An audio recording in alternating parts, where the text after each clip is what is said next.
30-year-old Gao Guangfeng has worked as a delivery rider in Beijing for 2 years.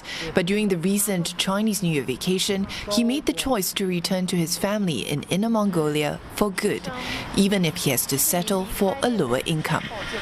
去年没回家嘛，感染疫情，完家里面那边要求就是今年回家嘛，完孩子也小，这1年都没看着了，这过2年不认识了都。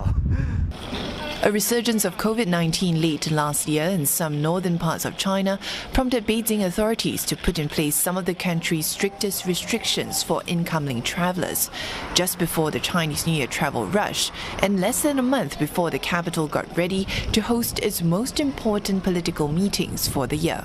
This year's 2 sessions is similar to its 2020 edition, taking place under strict COVID-19 prevention measures.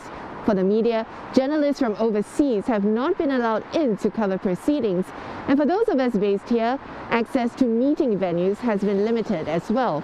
COVID-19 tests will also be required, and many news conferences will have to be monitored virtually. Last year, for the first time in decades, China chose to forego setting an economic growth target due to uncertainties brought about by the pandemic. But it still saw 2.3% growth in 2020, making it the only major economy in the world to register positive growth last year. And this year, analysts say the economy could expand by 7 to 8.5%, though the politburo, a top decision-making body of the ruling Communist Party, says China's recovery has yet to attain a solid footing. The government working report will try to convey that China is a big economy. It will continue to grow at a relatively faster growth rate. So it's quite a big market for foreign investors to continue to invest in China. But a recovery from a low base wouldn't necessarily mean that China has returned to a high growth period.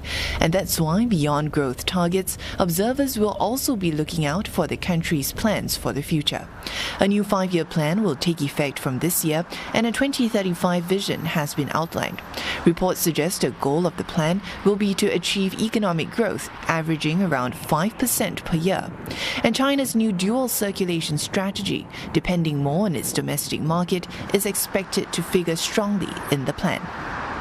Though Chinese government tried to explain many times that the market should not interpret this growth pattern as China's inward-looking policy. However, I think we can safely assume that for certain important strategic industries and sectors, China will definitely seek higher self-reliance. For example, in technology sector, especially the integrated circuit supply, and also in food supply as well as energy supply, China will definitely seeking a higher self-reliance.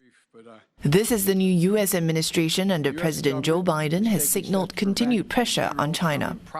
A lot is going to depend on how much either party, whether Washington or Beijing, what are they prepared to bring to the table? How much are they prepared to allow to be negotiated? The National People's Congress is also expected to consider changes to Hong Kong's electoral system. This will reinforce Beijing's ambition to have the Chinese territory run by what it calls patriots and further marginalize pro-democracy candidates. Olivia Xiong, CNA, Beijing.